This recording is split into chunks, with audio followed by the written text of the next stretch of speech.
So now, without much further ado, I'd like to introduce Al, who's here to do offensive resets for our third summer 2020 virtual clinic.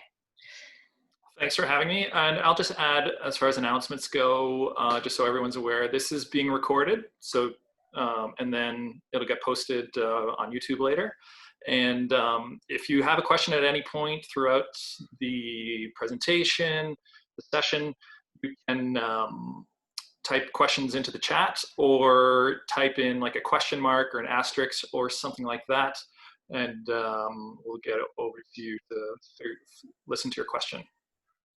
So the talk today is about offensive resets. And I've been studying resets for several years, trying to come up with a mastery of the subject. I've developed a particular system that I'm going to introduce to you today. It's not the be-all, end-all. There are several ways you can do resets, but the system I've come up with here works at all levels of play, and it's a really good fundamental and relatively simple system that you can add complexity to as you get more competitive. Yeah, so let's see here. How this is going to break down is I want to talk first about who should be learning about resets. Typically, we think handlers are the ones that are responsible for the resets,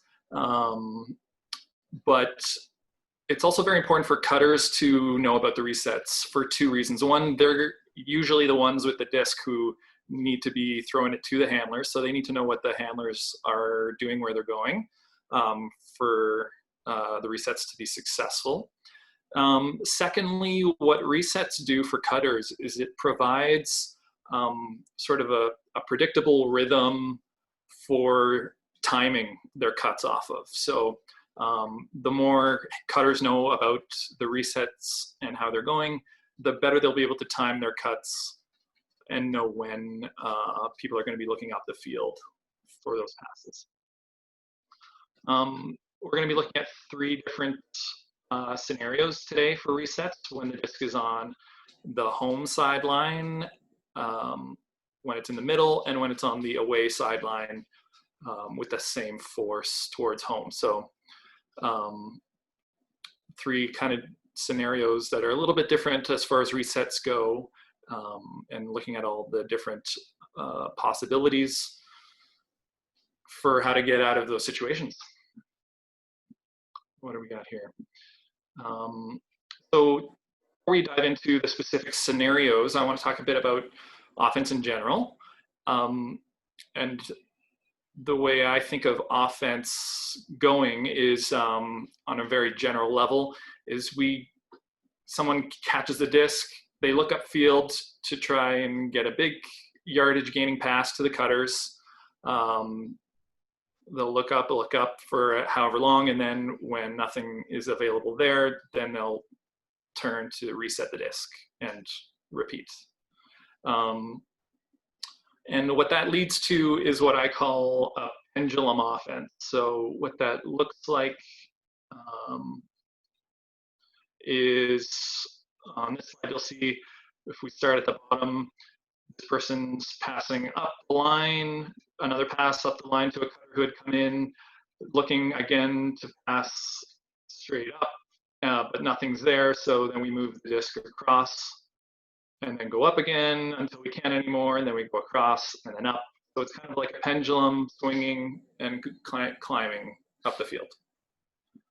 That's the general movement patterns that we want to see, that are going to get us the most opportunities for gaining yards.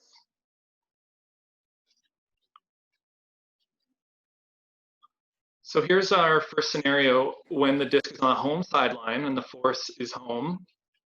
And the thrower, we've got, can you see my mouse? Yes, we can see your mouse. Yeah, okay, thank you. Then we got what we'll call the first reset or the main reset closest to the disk, and then a second reset or a supporting reset here. Now, in this system, there's always two resets. So that's one of the main things about resets is you always want to have two. Now, where this second reset is can be pretty much anywhere on the field, as long as they can get into the right spots at the right time. They don't need to be over here. Like we're playing a vertical, they might be over here at the top of the stack. Now, let's look at next spaces where the resets are going to be happening. So there's always at least two spaces where we're looking to get the disk into. Here are the two resets for this scenario, the two areas. So we've got one, this is going to be like an upline cut area where we're going to be getting the disk to the reset, or in the backfield here. This is two main areas where we want to get the disk. And part of the fundamentals of this system is along with the two resets are going to be attacking these two areas almost simultaneously so that the thrower has two options. So they can't get totally shut down by a mark and this defender working in tandem take away one area. Now, in general, when we're talking about cutting in a pair with two areas that we're attacking, we want to attack one area hard and make the defender commit to that area. If they don't, then we keep going into that area and we've got it.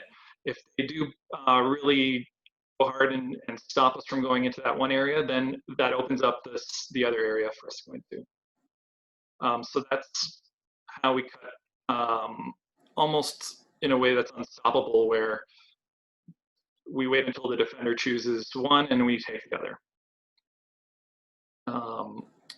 Now let's look at that in a pair situation. In pairs, it's going to do the same thing, cut and make their commitment, either go deep or go under, for example. And then the second one is going to pick whichever one they don't pick. So they're going to wait until they make that choice. The first one makes that choice, and then go into the second area. So the way that looks here, we're bringing that same sort of philosophy over here. Attack these two areas with this pair of reset cutters, I guess you could say. Al, yeah. For the folks that are, so you've got the handler there, are those two and other individuals also like your support handlers, or would they be cutters? Like in this scenario, who are those? Who are they? So that will depend on the level of organization, I guess, you have as a team. So the ideal is that in a fully dynamic team, anyone can play anywhere, and you don't want to limit where people can go so that they can take advantage of where the defense is stopping them. So it could be anyone, but for people just starting out in a system like this, you may want to designate two resets on the line. Your main reset would be the one in the middle here. This is who's going to be starting everything up, and you may want to call on the line a support reset, who is going to be looking to get into that position as much as possible. Not always going to be possible, though, in the flow of the game. So the more people who are aware of the reset system and the more who are looking at what's going on in the backfield to be able to fill in this position, the better it is for your team. Because sometimes you're going to be in a situation where a cutter is going to need to jump into that spot. Support. And I guess for that player who's playing in that position, they're reacting to what the first person is doing. So part of that, it's not a set play where, oh, no matter what, I'm going to run to this spot. Really, it depends on the outcome. That's right. It's a reading and reacting style where you're looking at what this person does, where they go, and you go to the other space. And we're kind of looking at an idealized scenario here of where positionally these people are, but in the flow of the game, especially the second person is not always going to be in an ideal position. They're going to just have to try their best to get into the space at the right time. So to talk more about that a little bit, about the flow and positioning, one of the way this all kicks off, the reset in any situation, is that the thrower is going to be looking upfield for a few seconds for a big yardage gaining pass. Even if this person really isn't confident in their throws, they know they're not going to throw upfield, even really, they just want to, they should be looking upfield anyways to give these people time to get into position.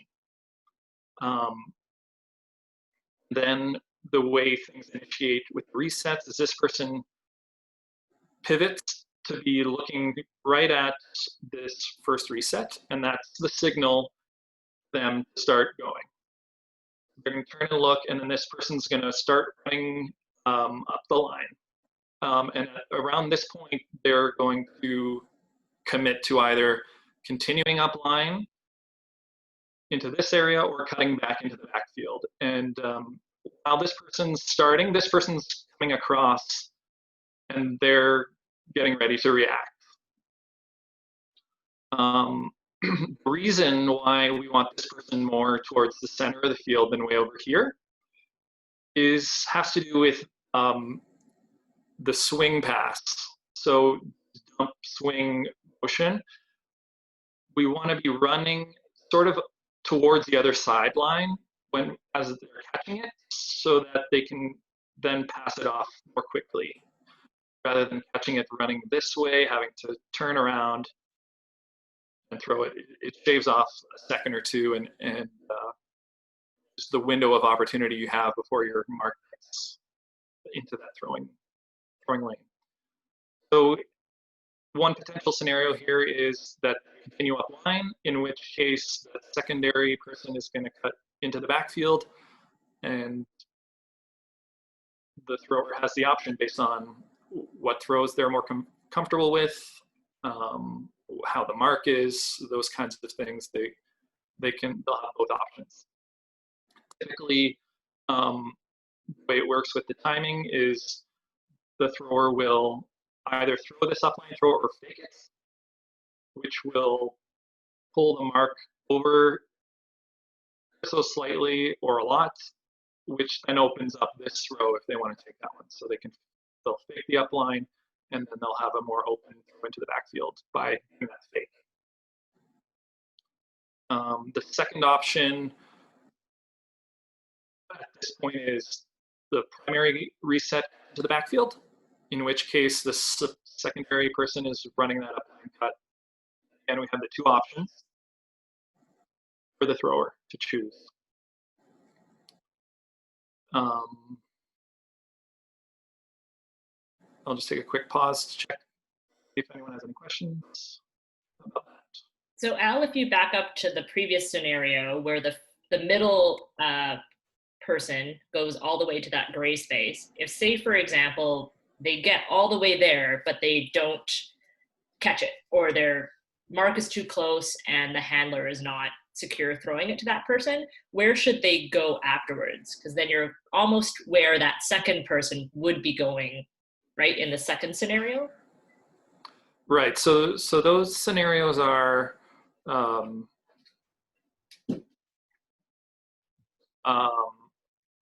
happen one after the other, but you're talking about if someone's in here, this circle?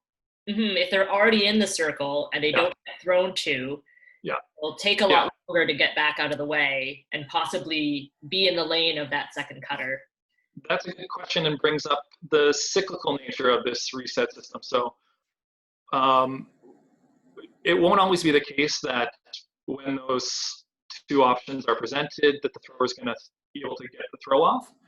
And so what happens then, right? So we want to be able to keep sort of running these options after the other to keep providing reset options. So what happens is the person runs up line, they want to clear out sort of into the middle over here.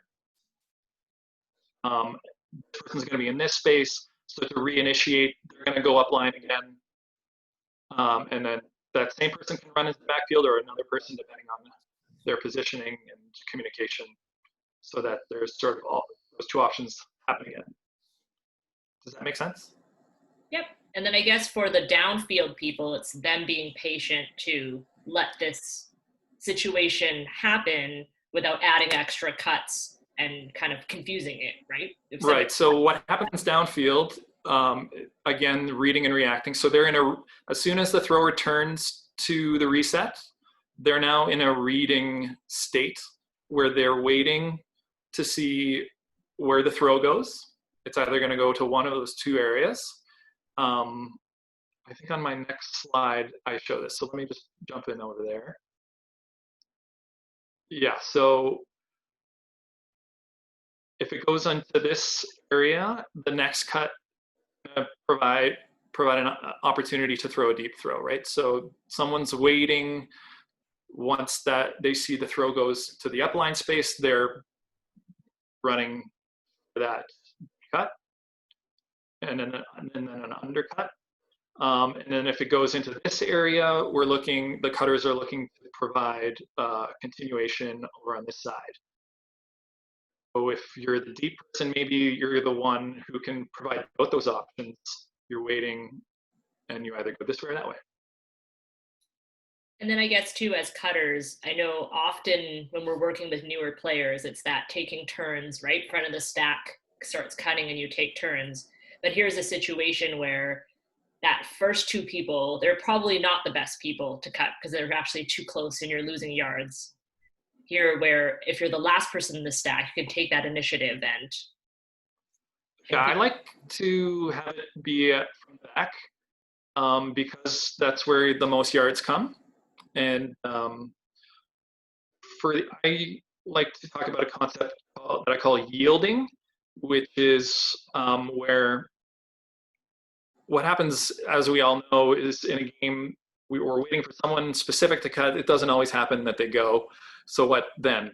I like to say anyone can run into the spaces, these passes, but if you're, say, second person in the stack, if you got to look over your shoulder first before you go to see if anyone from further back is coming, so that you don't cut them off, and it sort of optimizes yardage gain that way without getting into a bunch of chaos.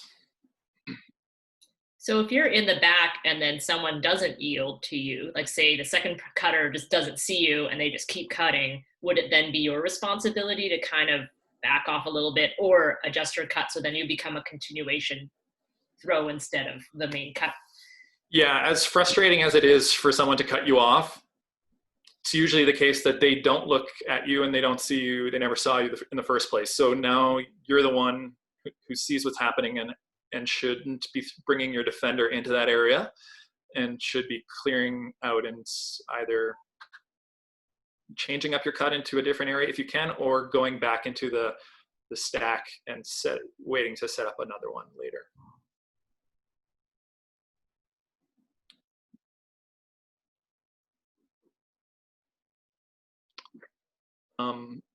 And one last thing about cutting that I usually find that, especially at the league level and at the intermediate club team level, it's usually the case that too many people are cutting at once. And I like to have two people cutting sort of at the same time so that we have those two options, and it also limits or creates a lot of space just by saying exactly two should be moving at the same time. And And then once more space opens up and they're sort of finishing their cuts, then another two can go. Would you recommend, like, if somebody is, say, captaining a team, often some, more curious, and you end up kind of being a captain and trying to get your newer players to do a system together. Do you find it helpful to, like, even say ahead of time, hey, you two will go first? Or does that actually make things worse because then all the pressure's on those two folks to remember and to do the thing? It's worth trying, I think, and seeing how your team responds to it. Because some people do respond really well when things are very prescribed, like and clearly delineated that way. Not saying anything can end up being chaotic. You get the nobody cuts and then everybody cuts and then nobody cuts and then everybody cuts. Yeah, it is a challenge to get everyone on the same page. So as much talk as you can get and as much sort of systematic stuff as you can lay out would be helpful, especially if you're a league team that isn't really practicing. Mm-hmm. So here's sort of an animation of what it would look like here. So this is when the second handler is in the front of the stack, second reset. So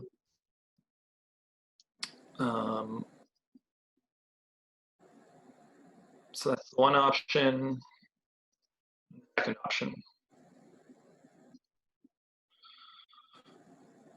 Now we're into the middle, when the disc is in the middle of the field. This is your typical setup, say in a horizontal stack, where you'd have three handlers across like this. The first thing that needs to change with this setup is that this open side set needs to drop back. The reasons for this is, one, really helps pull away the pushiness of this defender. These are defenders, by the way, sitting in this lane here and blocking some throwing lanes. Secondly, it sets up this person's reset cuts really well if they're in this position rather than straight in line. Now, the break side reset, their movements here when the disc is in the middle field are the exact same as the primary reset in the sideline situation. So they're going to be running the upline cut and either choosing to go upline or back into this other area here.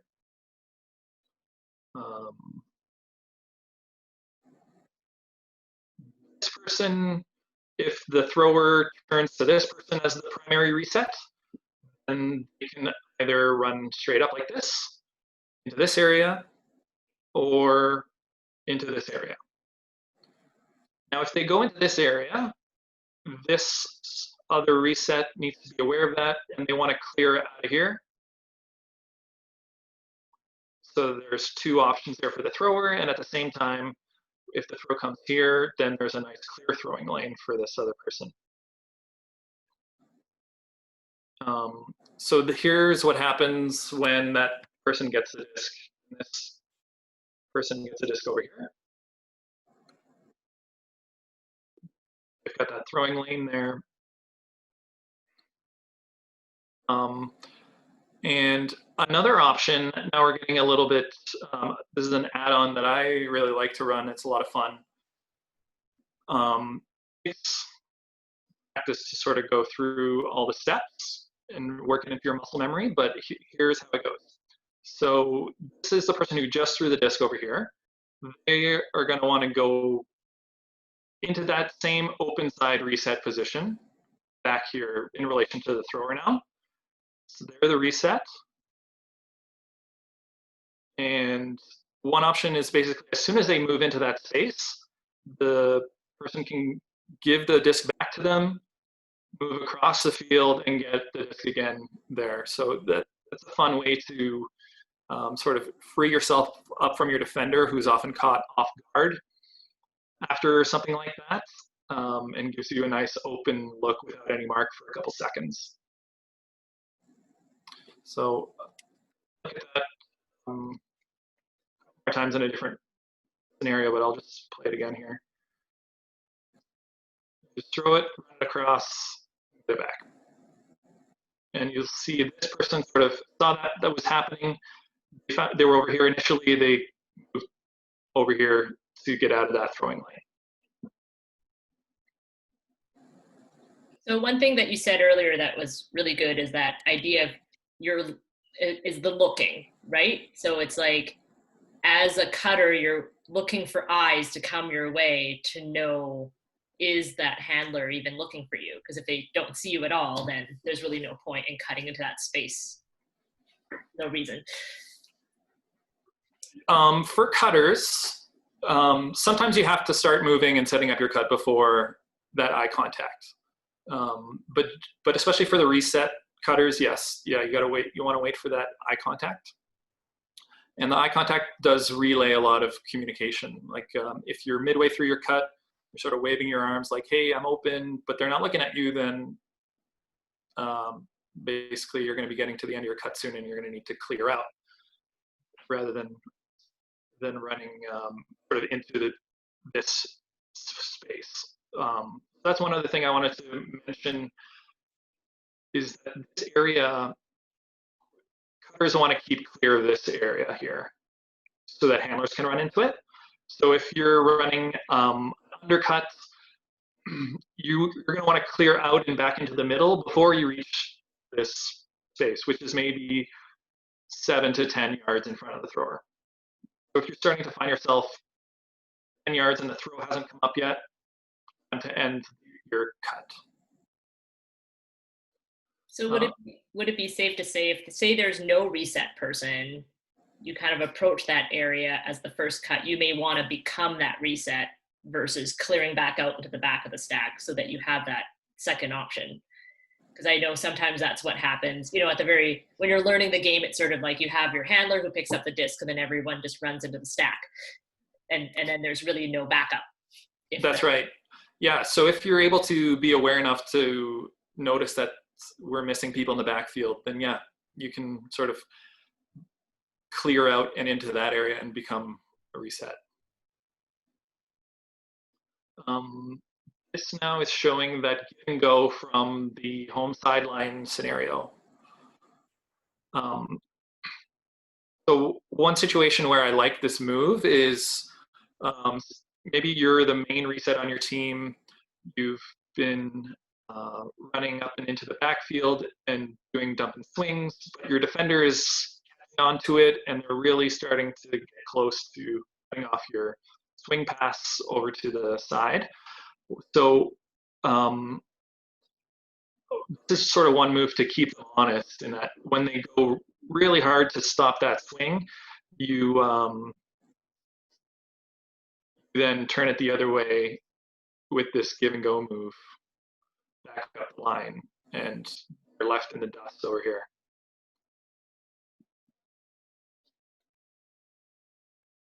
So that's for when the defense is starting to catch on and getting too close. You can do something like that. So all that's really required of that is for the initial thrower to back up, go backwards, and give them that option.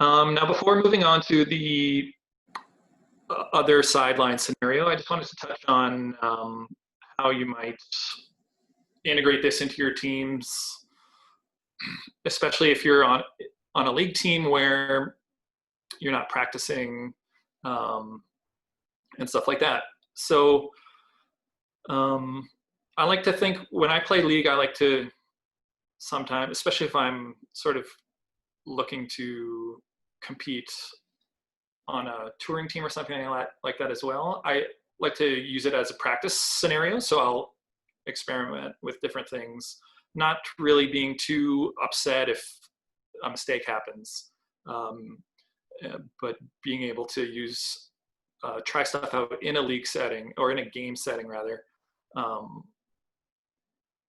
and being able to make those mistakes too much at stake.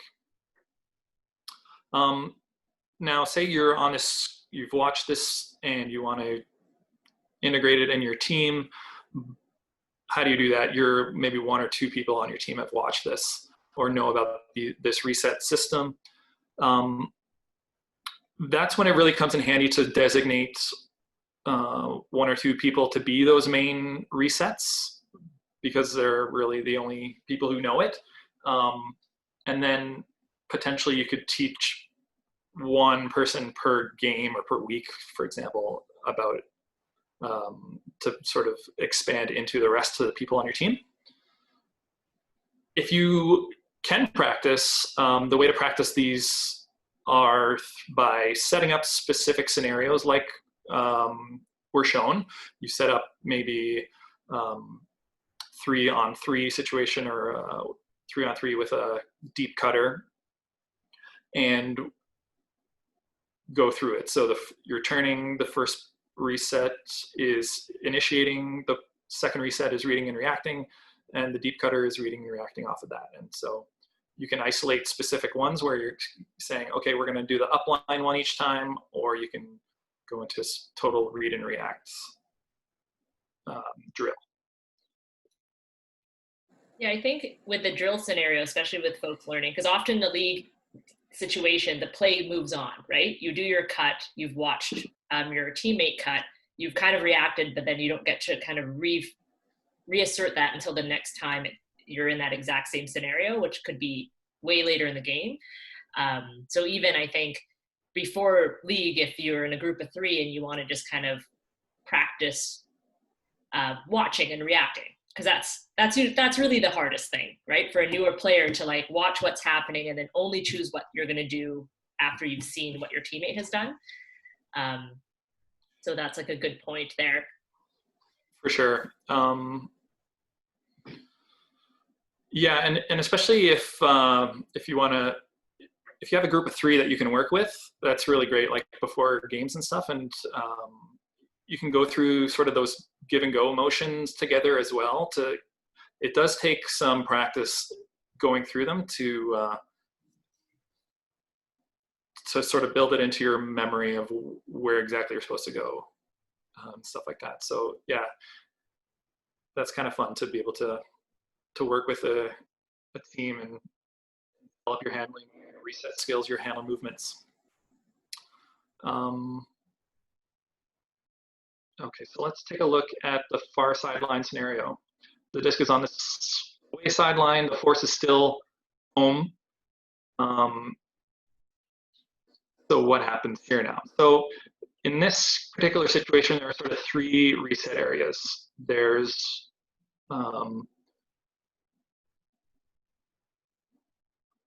this handler is going to set up same way as an open side handler has been resets and setting up at the time, sort of further back, so that they can go across here and up here. So the one thing you can do right off the bat in this scenario is make eye contact with the front of the sack and just hit that window there. That won't always be there, but if it is, go for it. You can give a little head nod or something to initiate, tell them to go. And at this area now, we've seen this before where you run into this area. And what's important here is that if the thrower does throw it there, that they are clearing out into that space, setting up as the reset for this person.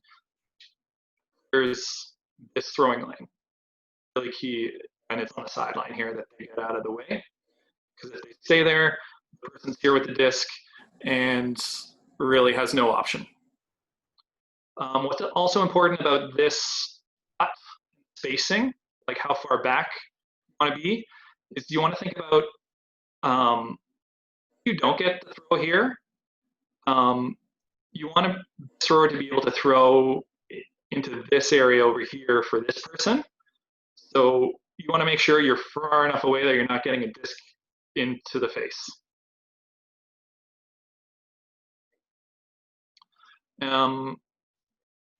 also kind of run up into this area. If this thrower, not all throwers will have the throw to hit this. Usually if you're right-handed, it's a left-handed backhand. It's gonna just sit and float in this area.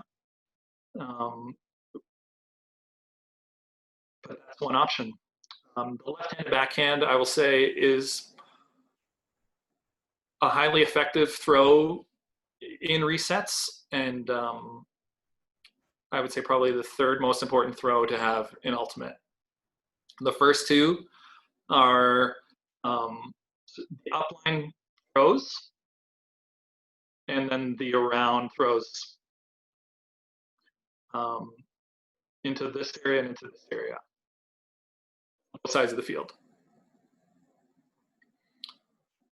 So when you're warming up your throws and stuff, throwing with a buddy, those are throws you should definitely be working on every time you throw.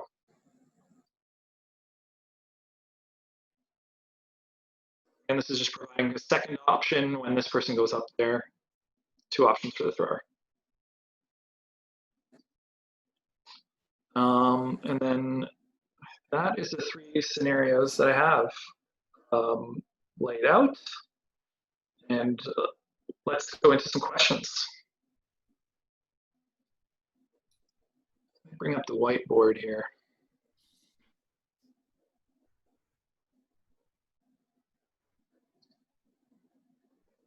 Great, and don't forget, folks, if you have questions, you can type them into the chat and then we can read them out, or we're not too many voices on here, so feel free to unmute and you can speak up as well. One question I had for you, Al, so often, like for example, you got the handler, they're walking up to the disc, and if you're, I always think of, often you have a hat league team, and then you've just got a bunch of cutters who find themselves in positions where they end up handling. So then it's like a team of reluctant handlers. And then having that second, that reset position. So say you only have two handlers back, what's the best position to wait as the play is starting as that backup handler? Because I know sometimes when folks are a little bit too far forward on the break side, then that defender has an opportunity to poach, and then now it's that much harder for the handler to throw. Mm-hmm. Yeah, there's no one magical spot. What you want to be thinking about is the throwing lanes that your thrower has, and to not affect them. So typically, like in a vert situation, the inactive zone is where you're going to want to be, sort of where everyone blobs together in the middle. There's always going to be sort of an area where people are blobbing together and sitting to open up the other spaces. If you are in a space where you think, oh, my defender can jump into that area pretty easily, or if they even are poaching off you quite a bit, then you've got to go somewhere else, essentially.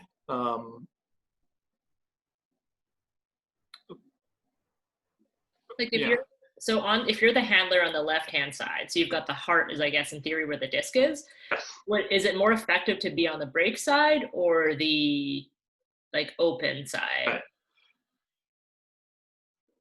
Like say, for example, I know we're playing a lot of 5-on-5, so you may only have 3 cutters and 2 handlers back. So then being that second handler, where would it make sense maybe for you to be? Either one works. So there's preference. I like going on the open side, personally, but both work. I would also say when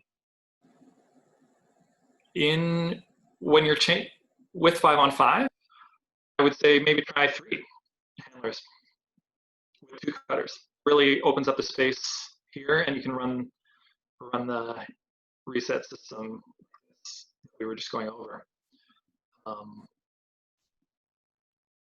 And just based on where you've got that break side X, is that further back because then you've got some place to run after? Because I know if I find myself sometimes beside my handler, and then I realize, oh, I'm kind of standing where I would have been cutting to.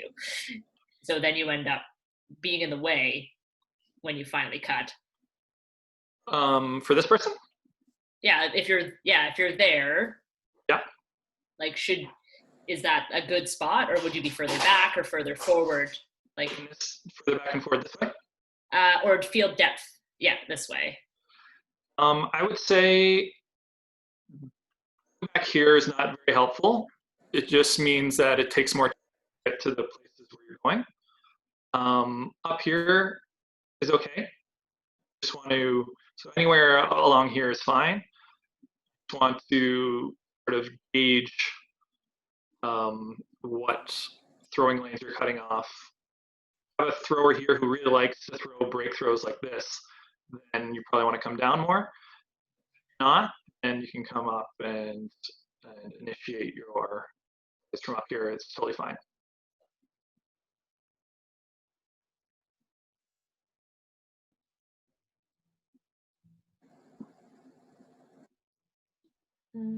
Oh, so then Kaylee's got a question. I'll just kind of run up. How do you like to translate a system like this into smaller formats, like 4-on-4? Because then now, yeah, if 3 people are in the reset system, then you only really have 1 deep cutter. Right. So I love playing 4-on-4. Essentially, it's sort of like the system with someone in a vert stack, where the second person's in a vert stack. You got 2 and 2 in a 4-on-4 system, where you have person running their up and back, or they're up, and this person's coming in to get a pass like that.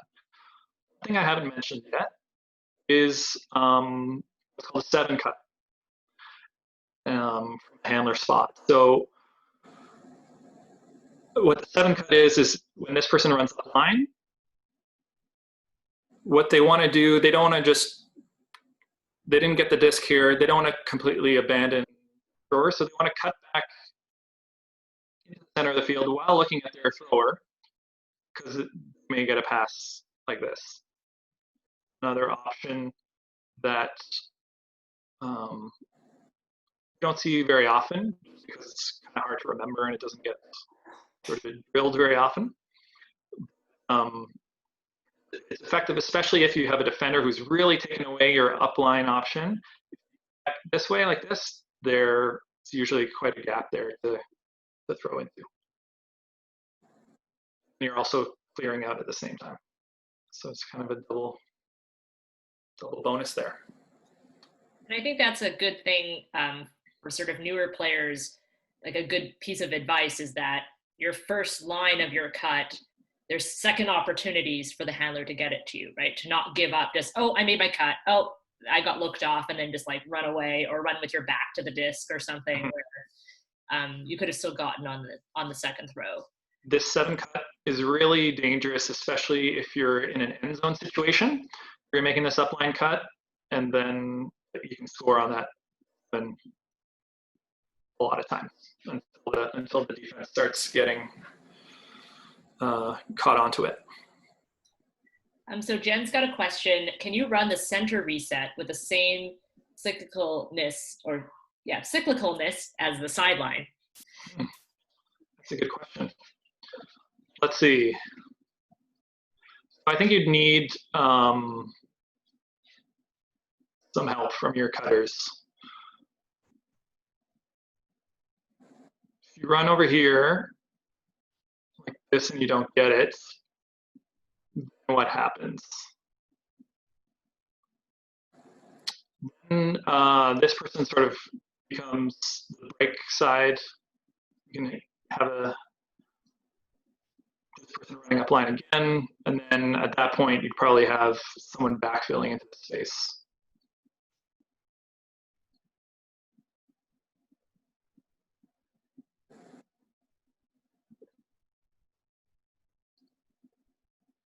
Cyclicality.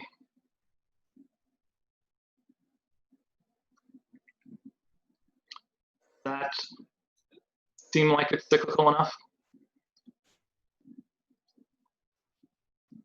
I guess that also comes back to your, in an ideal scenario, you've got players that are comfortable being in different positions. So even though you're in the stack, to see and backfill from that position. And I think sometimes, people start out and they're just like, oh, I'll just be a cutter because I don't want to put myself in that position.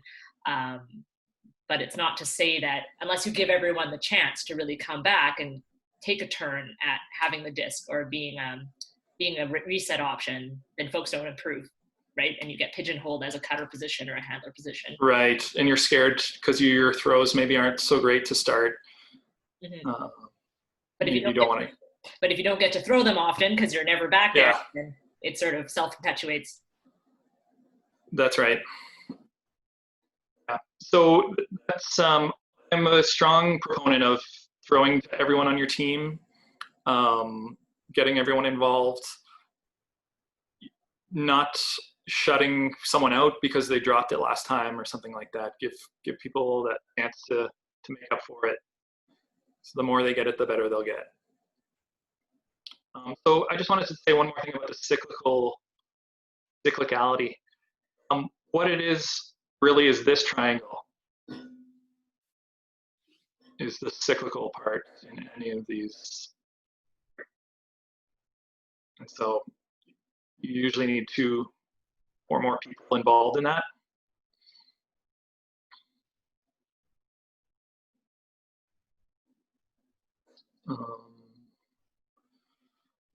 The main basis of this system is to be able to move the disc basically all the way upfield without needing to ever throw to the cutters, which gives us the ability to be a bit more discerning with our downfield throwing choices.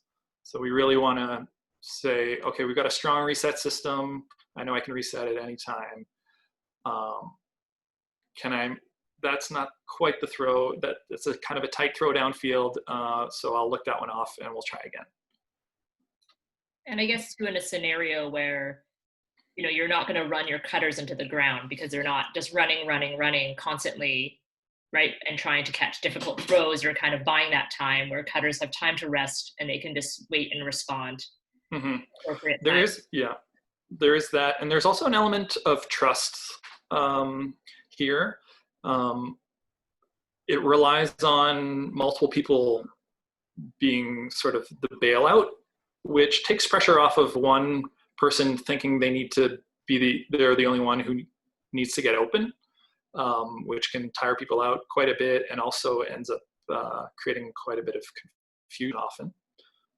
So trusting that you can clear out of that space and someone else is going to go into it is pretty key.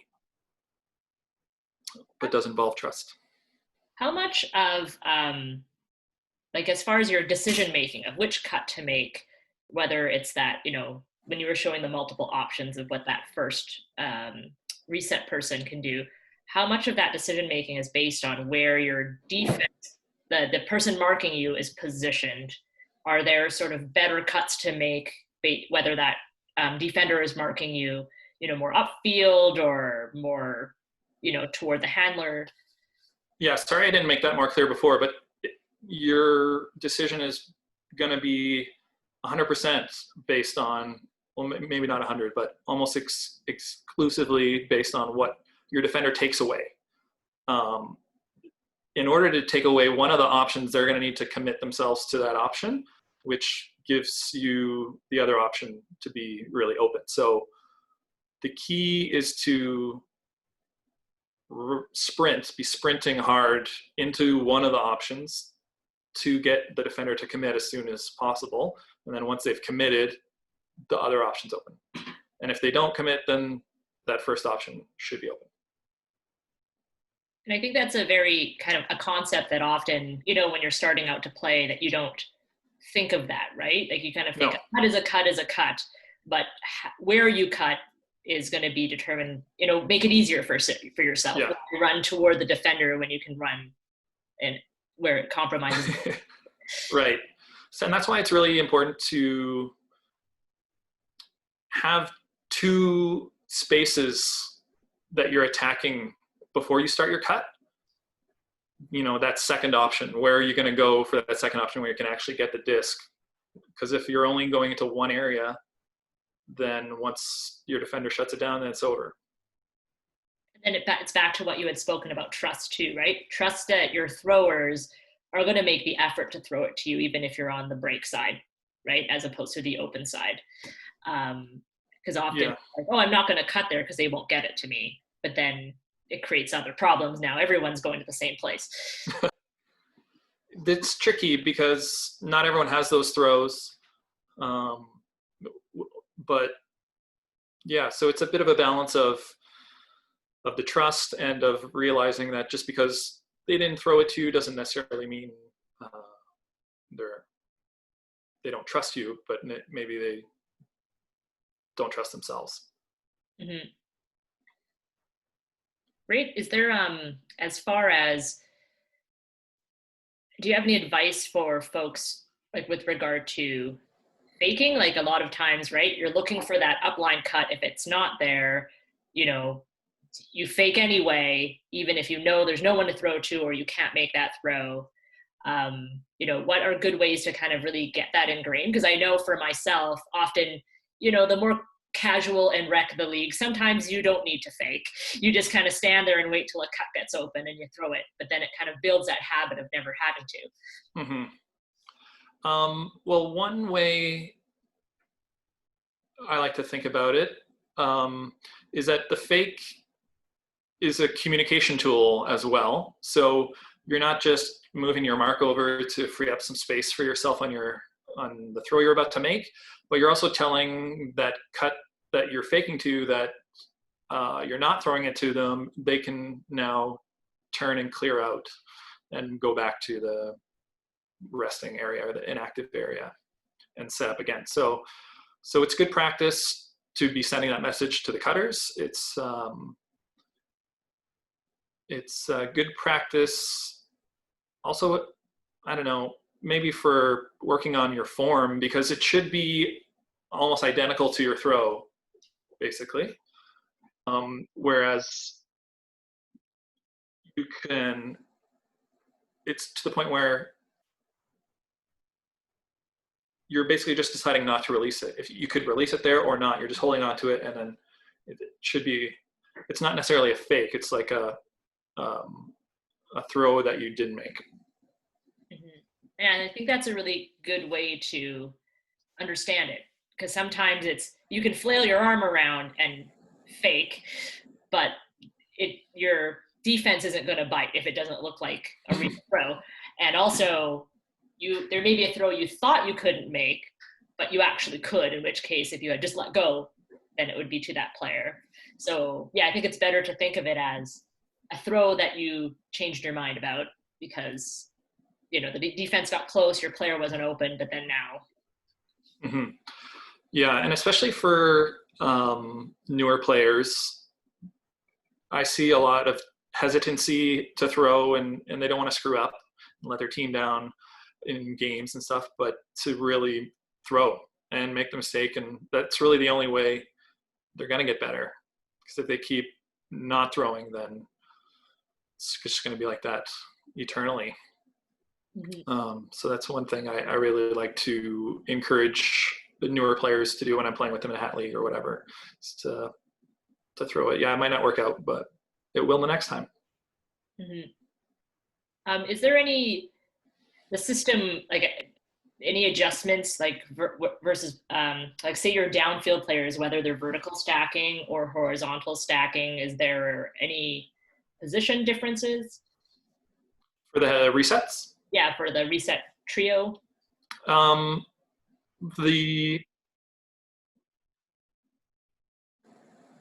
second one, let's see here. This secondary reset has a bit of freedom of where they can go, where they can start from. It doesn't need to be here. It could be up in the stack. So, or it could even be, say, maybe on a wing in a horizontal scenario, or maybe too many people have cleared out and you're left with 5, and this person can kind of run in here and provide an option, another option. The basic building blocks are positionality, like when you're on the open side, to be sort of diagonally back. On the break side, you can really start from anywhere, but you're going into sort of this area and this area as the areas you're attacking. And the starting position shifts based on the team.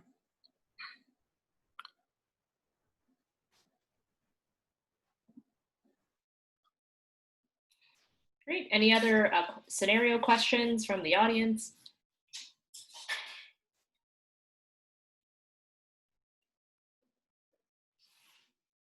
Great. Good. Yeah, and I think the really great concepts that, to kind of summarize, I know for myself that I took away is just there always create that second option, like when you have things in pairs, right? Whether it's two cuts or two cuts from two different people or two cuts from the same person, then it just gives more opportunities for handlers. And then I think there's nothing worse than being that in the handler position with no options, right? Or just singular option that is, maybe 50%, and then not having a backup option. So really this cycle, it seems to me that despite a throw coming off, it's having those same two options despite the disc having now moved to a different part of the field.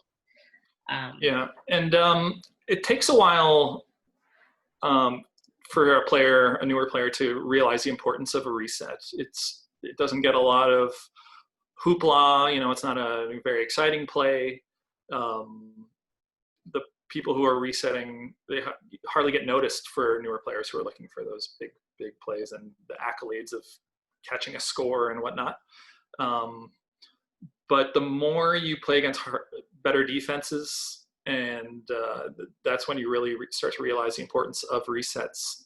And this system is designed to be successful against the hardest defenses there are. So it kind of can scale up.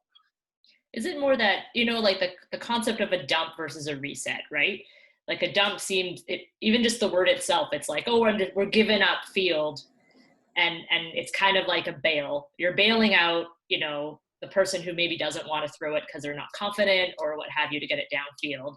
I like that idea of using the word reset. It's like really just, oh, we're running out of time. Let's just reset it to where we can pretty much start over again and give it another try. And it's not, it's not giving up. Right? Yeah. I mean, the game's evolved a bit over the last several years, as has the language. So even like thinking in terms of strict handlers and cutters is sort of fading into a more dynamic system where everyone can play everywhere. Mm-hmm. As you get further along in more competitive parts of the game. Mm-hmm. Great. Just a final reminder to everyone, we do have a feedback survey. So Kaylee's just put the link in the chat. So if you haven't filled that in, that would be great. And yeah, if there's no other questions, I don't believe there are. I've been keeping an eye on the chat. Thanks so much, Al. This has been really great. I know it's a concept that is maybe a little bit more advanced for some of the newer players out there, but definitely very useful with a lot of key takeaways and just, things for players to just think about, right? Like react to what's happening to you. It's so easy to really want things to be black and white when you first start out. This is my spot. This is where I cut. This is how a stack works. This is how a bail or a reset works. But to know, but to really focus on adjusting and watching and observing is, I think, a really important thing. Yeah, thank you. And if anyone else wants to get in touch with me, chat more about resets or have other questions, you can find me on Facebook or email or Twitter or wherever you can find me. Great. Perfect. Thanks everyone for attending and have yourselves a great afternoon.